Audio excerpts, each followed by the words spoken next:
Monica POV. Kinaumagahan ay nagpunta ako sa Pimentel Hotel.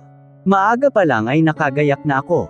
Hindi ko nga alam kung paano ko pa nagawang makatulog gayong tila hindi tumigil ang utak ko sa pag-iisip, kahit nakahiga na ako sa kama kagabi at matutulog na.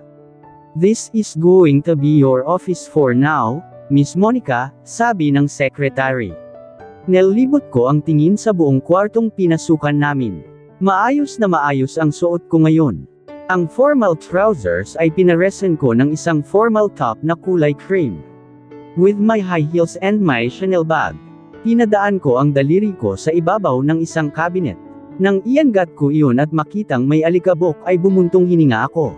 "Send some cleaners," pahayag ko at naupo na sa swivel chair. Agad namang tumango ang secretary. "Masusunod, Miss Monica." Umismid ako, halos hindi ilagay ang aking mga gamit sa table. "It's so dirty. Hindi ba marunong maglinis ang hin-hire? Kapag ako na talaga ang may hawak sa kanila, hindi po pwede sa akin ang ganitong trabaho." Tiningnan ko ang buong silid. "I don't like this place. It's so small." Pakiramdam ko ay tinitipid nila ako. At maalikabok pa talaga, ha? Anong akala nila sakin? Are they taking me as a joke? Pinilig ko ang aking ulo. I feel so insulted. Baka mamaya mas maayos pa ang opisina ng mga empleyado kaysa akin. Napahilot ako sa aking sentido nang pumasok ang ilang empleyado, at pinatong ang makakapal na papel sa aking table. Para itong naging kastilyo sa sobrang taas. Gusto kong matawa dahil pakiramdam ko ay niloloko nila ako. "What is this?" Kunot noong tanong ko, sabay turo sa mga iyon. Napayuko ang mga empleyado pati na rin ang sect area kanina. "Miss Monica, iyan daw po ang mga kailangan niyong aralin." Tumayo ako at agad na inisa-isa ang mga papel. Halos mga documents pa na 5, at 3 taon na ang nakakalipas. "Ano ito?" "Aaralan ko ang history ng kumpanya. Are you going to give me an exam after?" Sarkastikong tanong ko, na halos ikanginig nila sa kaba. Sinong nagpadala nito? Iritado kong tanong. Nananodi yata ang mga ito. "I'm here to learn about the company, yes. But to send me all these old, dusty papers. That's too much. Get out." Inis kong senggal na agad-agad naman nilang sinunod. Sinundan ko sila ng tingin, at nakita ko mula sa glass wall ang nakatingin si Kemi Hermosa. Parang kumulo ang dugo ko sa babaeng iyon. Malamang ay siya ang may pukana nito. Dahil ayaw niya akong nandito, at hindi siya sumasang-ayon. Ni hindi ko pa hawak ang posisyon, kaya anong gustong ipalabas ng babaeng ito? Papatalsikan niya ako sa sariling kumpanya ng pamilya namin. Who does she think she is? Kinalma ko ang aking sarili, at bumalik sa pagkakaupo. Halos mag-init ang sulok ng mga mata ko sa sobra-sobrang iritasyon, na tinitingnan ng gabundok na papel sa aking harapan. Baka mauna pa akong mamatay bago ko matapos lahat ng yan. Ginawa ko pa rin ang in-assign sa akin. Halos nagkandels leche na sa utak ko ang mga nabasa ko, at naghalo-halo na ang mga letra. Pakiramdam ko, kapag nag-angat ako ng tingin, ay may sumasayaw ng mga letra sa hangin. Inabot na ako ng dilim, pero hindi ko pa rin iyon natapos. Halos hindi ko rin nakalahati, dahil sadyang madami talaga. Nang hindi ko na kaya, ibinaba ko na iyon, at hinawakan ang sentido ko. Sumama ang pakiramdam ko sa buong maghapon. Nakalimutan ko pang magmeryenda man lang, dahil masyadong tutok sa ginagawa. Naging masipag din naman akong mag-aral. I'm one of the top students in our class, at hindi yun dahil sa binabayaran ko ang mga teachers, kundi dahil nag-aaral talaga ako. Kahit na lagi akong naga-Guldans office, matataas pa rin ang mga nakukuha kong marka. So now, sino ang babaeng iyon? Sa akala niya para maliitin ako. Just because I'm young. Just because I'm inexperienced. Hindi ba nga dapat ay tinuturuan nila ako? O kahit tulungan man lang, hindi iyong pinagninunukan niya pa sa akin na hindi ko kakayanin. Dinampot ko na ang aking bag. Pakiramdam ko ay lumipat na ang puso ko sa ulo, dahil pumipintig na rin iyon. Pagbukas ko sa pinto, ay napatingin sa akin ang ilang empleyado, at noong suklian ko ang kanilang mga tingin, ay sabay-sabay silang nag-iwas, at nagpapanggap na walang nakikita. Hindi ko na sila magawang batiin, dahil sa pagkairito ko at panghihina na rin. Parang bumagsak ang mga balikat ko, at pananghinaan na talaga ako ng loob. Uuwi na po kayo, Miss Monica. Isa lang ang nang-ahas na magtanong. To save my face, tumango ako. Yes, naaral ko na ng kaunti yung mga papeles. I'll be back next day. Ngumiti ito at tumango. Ingat po kayo, Miss Monica. Thank you. Naglakad na ako palagpas sa kanila, para makauwi na rin. Ang sakit na talaga ng ulo ko at pakiramdam ko, ngayong gabi ay wala akong oras para mag-isip sa kahit na ano. Makakatulog ako agad. Habang lumalampas ay hindi nakatakas sa aking pandinig, ang iilang bulungan. Ano ba naman yan? Anong akala ni Mr. Pimentel? Joke lang ang kumpanya natin. Masyado pang bata ang anak niya, para pamahalaan ang hotel. Anong alam niyan? Mukhang spoiled brat pa. Oo nga, Liz. Balita ko ay moldite talaga, yan. Maarte pa. Nakakainis naman, ginawang playground itong hotel. Pinaikit ko ang mga mata ko, at mariing senara ang aking palad. Hindi ko na yun pinansin pa, at agad na akong umalis. Pagdating sa tapat ng hotel, ay nandoon na si Adriano. Drained ako pag-uwi sa mansyon. Ni hindi ako nagsalita kina Adriano at Alda. Halos magmukmak lang ako sa aking kwarto. Nakakainis, Jane. Kailangan ba talagang maging ganoon sila ka-harsh sa akin? I'm trying my best. Ginawa ko nga ang sangkatutak na papel na pinapagawa ng Kemi na iyon. Nakanguso kong pagsusumbong kay Jane, habang katawagan ang kaibigan. Hi, nako, friend. Kahit nasaan ka talaga, ikaw si Miss Misunderstood. Gusto ko mang maiyak, mas lamang ang sama ng loob na nararamdaman ko. Don't you dare cry, Monica. Baka makasuntok ang mga asungot nating schoolmates na fanboys mo, kapag nalamang pinapaiyak ka lang pala riyan. Ani Jane. Ayaw ko na, Jane. I'll book a ticket so I can go back to Manila. Oh, iyan ang huwag mong gagawin. You know what you should do. Mula pa lang elementary, ay siya na ang pinakamalapit kong kaibigan, at noon pa ay mataas na ang paghanga niya sa mga escudero.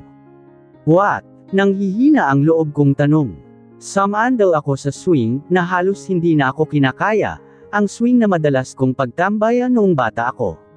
This mansion is a place that holds a lot of memories.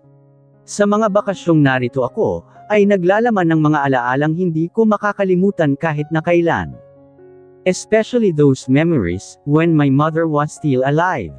Ipakita mo sa kanila lalo na sa Kemi na iyon na marunong ka rin.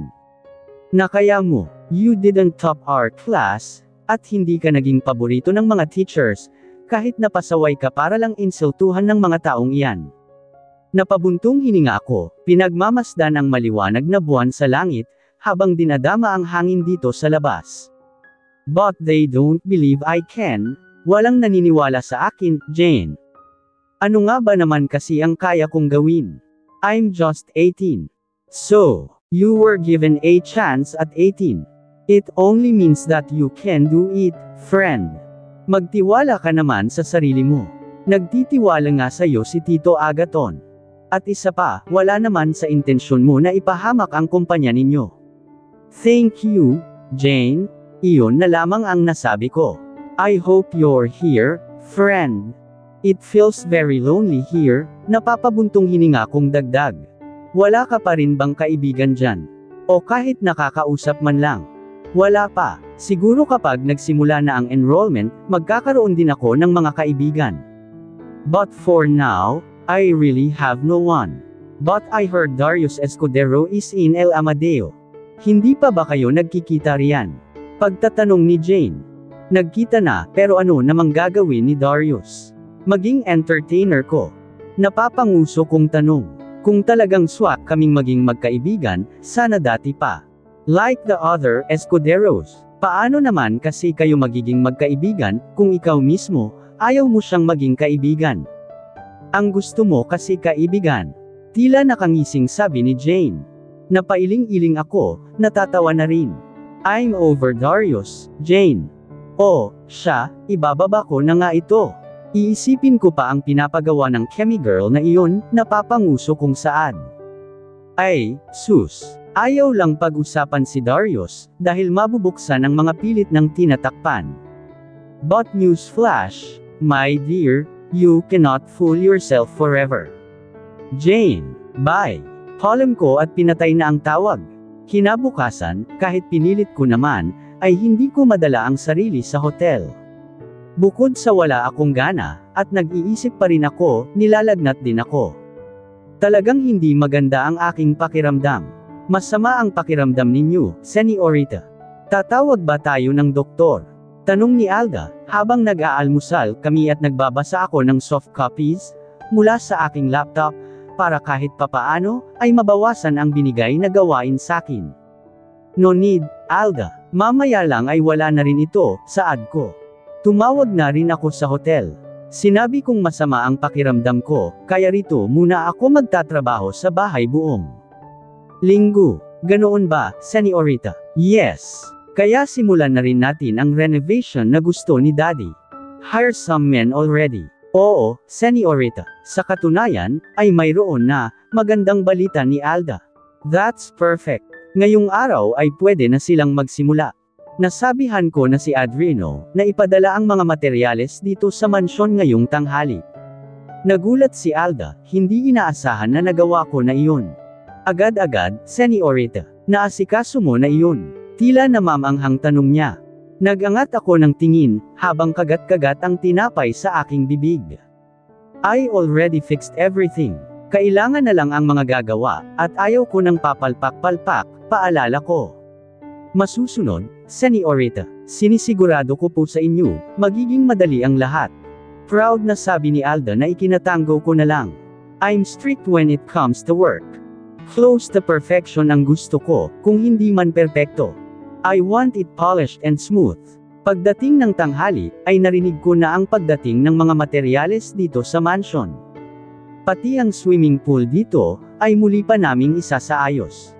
Lumabas ako sa bahay, at nakita si Adriano na pinapangunahan na ang pagbababa ng mga materyales, mula sa mga sasakyan. Is everything complete? May mga darating pa, Miss Monica, sagot ni Adriano, na ikinatango ko na lamang. Napatingin kami sa may gate, nang may dumating muli na sasakyan. Mukhang ayan na pala, Senyorita. Nako, mabilis talagang kausap ang mga ito. Napatingin tuloy ako sa mga bumababa, at bahagya pang nagulat, nang makitang ang mga lalaki roon sa Collier, na tumulong sa akin noong nakaraan ang siyang bumaba rito. Sila ang sinasabi ni Alda. Magandang umaga ho, sabi ni na Aldrin. Parang automatikong may hinanap ang aking mga mata, sa mga kasamahan nila. Hoy, Monica, ay, Senyorita Monica. Kumusta? Aldrin, kunwaring bati ko, kahit na may hinahanap. Napalunok ako nung hindi makita si Darius. Of course, Monica. Kailan pa ito naging trabaho ni Darius? He must be busy with their company. Alda, give them something to eat and drink. Opo, Senyorita. Oh, kayo, Aldrin, huwag ninyong bibiruin masyado itong si Senyorita Monica. Paalala ni Esmeralda. Aba, oo naman, Ate Alda. Sagot nila, halatang magkakakilala silang lahat. Nang pumasok na sa loob si Alda, ay naiwan kami. May huli pang bumaba na kasama nila. Umasa naman ako, kaya nang tuluyan itong makababa, at ibang tao iyon, ay halos bumagsak ang mga balikat ko. Pero teka, bakit ko hinahanap si Darius? Tuloy kayo. I'm glad to meet you again. Salamat, Senyorita Monica.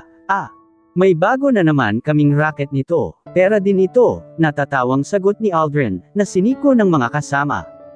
Pinagtanghalian ko na muna sila, bago nila sinimulan ang trabaho. Huwag mo namang ipahalata na kailangan natin ng pera, Aldrin. Pati ako ay natatawa sa kanilang berwan. Kumusta nga pala ang sasakyan mo? Inihatid iyon ni Darius dito, hindi ba? Tanong ng isa pang si Drix. Mga bata pa sila kung tutusin, lalo na si Aldrin, na hindi nalalayo ang edad sa akin. Siguro mga kaedad lang din nila ang mga magpipinsang eskodero. Tumango ako. Oo, mabuti nga, may pasok kasi ako kahapon. Sa eskwela, tanong ni Aldrin. Sa trabaho, sagot ko na ikinagulat nila. Trabaho, wow! Ang astig mo naman pala niyan, puri niya. Siya rin naman ay parang hindi nalalayo ang edad sa akin, pero nagtatrabaho na rin. Wala naman talaga sa edad ang pagsusumikap sa buhay. Hindi ka na ba nag-aaral, Señorita Monica? Monica na lang ang itawag niyo sakin, sagot ko. Mag-aaral pa. Diyan sa Amadeo College, pero hindi pa ako nakakapag-enroll. Oh, Aldrin, Amadeo College raw. Hindi ba't nakakuha ka ng scholarship dyan? Sabi ng isa na si Ivan. Tumango-tango si Aldrin. Oo nga, Monica, kaka-enroll ko lang kahapon. Baka kapag nagpa-enroll ka, ay maging magkaklase pa tayo. Parang nagliwanag ang mukha ko. Kung magiging classmates nga kami, mabuti yun, lalo na at wala naman akong ibang kakilala rito. Nako, mapapakinabangan, yan sa assignments. Naniningil nga lang yan. Bale kada assignment ay 50. Depende sa hirap, sabay tawanan, na ikinatawa ko na lang din. Nang magsimula na sila sa mga trabaho, ay kanya-kanya na ang kanilang pwesto. Dahil nasa may entrada ako, si Aldrin ang pinakamalapit, nakasalukuyang nag-aayos ng bintana sa porch. Mapagsasabay mo ba iyon? Curious na tanong nito, tungkol sa trabaho ko at sinasabing pag-aaral, ngayong pasukan. I nodded with confidence. Yeah. Basta wala akong magiging problema sa mga kasama ko, lalo na roon sa hotel. They are super harsh with me. Ngumuso ako sa huling sinabi. Harsh? Bakit naman? Tak ang tanong ni Aldrin. Bumuntong hininga ako at nagmasid sa malayo. Pakiramdam ko ayaw nila sakin, masyado raw akong bata, para gumagala-gala roon sa hotel. At saka ang dami-daming binigay na trabaho, parang wala pang balak na tulungan man lang ako. Sandali, batang pag-alagala, ganoon ang tingin sa'yo. Mukhang kaya mo naman, siguro kailangan mo lang patunayan na kaya mo, sabi ni Aldrin. You think so? I asked. Tumango naman siya. Oo. Iyan ang natutunan ko kay Kuya Darius, kapag minamaliit ka, dapat mas pinapatunayan mo na kaya mo, sa halip na sukuan mo. Ang hirap lang, napapabuntong hininga kong sinabi. When you're young, they assume, you know nothing. It's always like that. True, sagot ni Aldrin na ikinalinggan ko. Napakamot naman siya sa batok. Napailing-iling na lamang ako. Mahina ako sa English. Mabuti pa si Darius na lang ang kausapin mo kapag English. Wala nga siya, nasaan nga pala iyon? Kunwaring tanong ko. Busy siguro sa kumpanya ng mga escudero, o kaya roon sa planta.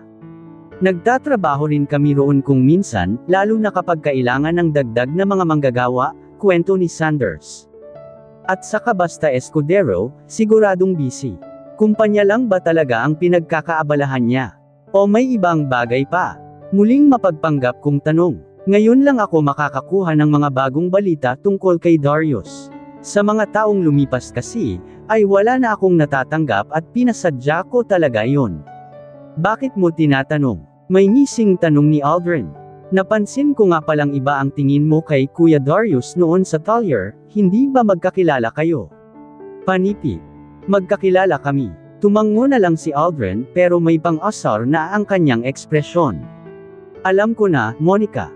Di ba sabi mo maraming pinapagawa sa iyong trabaho? Magaling si Darius dyan. Magpatulong ka. Suhestyon niya. Napatingin tuloy ako sa kanya. Tumango-tango siya. Dadali talaga yang buhay mo. Masyadong maraming alam iyon. Talagang makakatulong. Talaga. Tanong ko. But, it'll be embarrassing. And I don't want to be friends with Darius Escudero anymore. Madalas ay nandoon lang sa rancho si Darius, kung wala sa planta, ang huling sabi ni Aldrin. Dahil tuloy roon, ay hindi mawala sa isip ko buong gabi, ang suggestion ni Aldrin, na magpatulong ako kay Darius. Posible nga ba yun? Baka naman ay makaistorbo lang ako kay Darius. He's a very busy man. Hindi ko alam kung anong mahika ba ang mayroon sa suhestyon ni Aldrin, dahil natagpuan ko na lang ang sarili ko sa sumunod na araw, na minamaneho ang isa sa mga lumang sasakyan sa mansyon. Hindi ko nga akalain, na magagawa ko pang gamitin ulit ang sasakyan na ito, lalo pa at masyadong maraming memories, noong nagbubuhay pa si Mommy. Inihinto ko ang lumang Toyota Corolla sa tapat ng planta, ng na pagmamay-ari ng mga escudero. Hindi pa man ako nakakababa, ay kinakabahan na ako, parang mas hinihiling pang wala si Darius doon. Tinulak ko ang pinto ng kotse, at saka bumaba. Sinalubong agad ako ng init. Simpleng top na kulay dilaw lang ang sinuot ko, para hindi pagpawisan, at skirt na sakto lamang ang haba. Inalis ko ang shades na aking suot. Pagdating pa lamang ng kotse ko, ay naaga ko na ang atensyon ng ilang mga trabahador na pa-roon. Nandito ba si Darius? Pagtatanong ko, may ilang lumapit sa akin para sagutin ang kailangan ko. Si Darius ba kamo, miss? Nako, hindi muna naabutan. Kakaalis lamang. Napatango ako, hindi malaman kung makakahinga ng maluwag. Ah, ganoon ba? Sige, salamat. Mahina silang nag-uusap-usap, mukhang may mga iilan na nagtatanong, kung sino ako at kung ano ang sadya ko. Sumakay na ulit ako sa sasakyan para umalis sa planta. Habang tinatahak ang daan patungo sa lupain ng mga escudero, ay pinag-isipan ko pa ring mabuti. Sa huli ay narating ko pa rin naman iyon. Senaryo ko ang pinto ng sasakyan, nang makababa at tinanaw ang farm na pagmamay-ari ng mga escudero. Nagsimula na akong maglakad. Mabuti na lamang at nagsapatos ako, nang sa gayon ay hindi maging mahirap ang pagtahak ko sa malawak na lupain. Sa loob ng malaking fence, ay ang mga hayop. Agad kong tinungo ang pulang barn. Hindi pa ako tuluyang nakakalapit, ay may nakatanaw na sa aking isang matandang lalaki. Si Monica ba ang batang iyon? Hindi nga nagkakamali si Aldrin. Nandito si Darius. Natano ko siya agad, na may kausap habang tinitingnan nila ang mga hayop na nasa rancho at napalunok ako. Naka-topless siya. Hi! Bati ko sabay ngiti. Ang yellow top na suot ko, ay parang bulaklak sa gitna ng berdeng damuhan. Nangunot ang noo ni Darius, habang tinatanaw ako na palapit. Mukhang hindi niya rin inaasahan ang presensya ko rito, dahil sa kanyang ekspresyon. Mukhang nagulat siya. Monica, he muttered. Hindi pa ako tuluyang nakakalapit, ay napatingin na ako sa matandang lalaki. Nanlaki ang mga mata ko, nang mamukhaan ito. Lolo Checo. Gulat kong bati. Monica, apo, ikaw nga ba iyan? Tanong din ni Lolo Checo. Oh, gosh. I thought they're no longer here. Imbes na si Darius ang mas masurpresa, ay ako patuloy. Masaya ako na makitang muli si Lolo Checo. Lolo Checo. Ako nga po ito, si Monica. Pagpapakilala ko, medyo nagbago na rin ang itsura ni Lolo Checo, bukod sa noon pa man ay matanda na rin talaga sila ni Lola Sanyang. Kumusta po kayo? Si Lola Sanyang po. Masayang tanong ko. Tila naluluha si Lolo Checo, na makita ako. Hindi nito nasagot ang tanong, kaya naman tiningnan ko si Darius na nakatitig sakin, parang halos hindi na kumurap. Hindi mo ba nabalitaan, apo? Tanong ni Lolo Checo. Ang ano po, wala na ang Lola Sanyang mo, Monica, 1 taon na, ang sabi ni Lolo Checo, na ikinatigil ko. Unti-unting nabura ang tuwa sa mukha ko dahil sa narinig. Nalungkot ako sa balitang iyon, na halos hindi na ako nakapagsalita. Sumaglit lang din pala si Lolo Checo rito, dahil babalik na raw sa kanilang probinsya sa Pangasinan sa susunod na araw. Halos makalimutan ko tuloy ang gagawin ko dapat dito kay Darius. Monica, what are you doing here? Tanong ni Darius, noong kaming dalawa na lang ang naroon. Napaangat ako ng tingin sa kanya mula sa pagkakaupo, sa upuang yari sa kahoy. Inabutan niya ako ng isang mineral na water bottle. Thank you, saad ko kahit hindi ito magawang inumin. Iniisip ko pa rin ang nalaman ko. Bakit nandito ka? Nasaan ang bodyguard mo? Kunot noong tanong ni Darius. Hindi ka dapat gumagala ng mag-isa.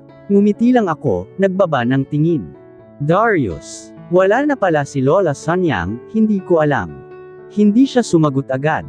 Inayos niya ang t-shirt sa kanyang balikat, at naupo sa aking tabi, nag-iiwan ng kaunting espasyo.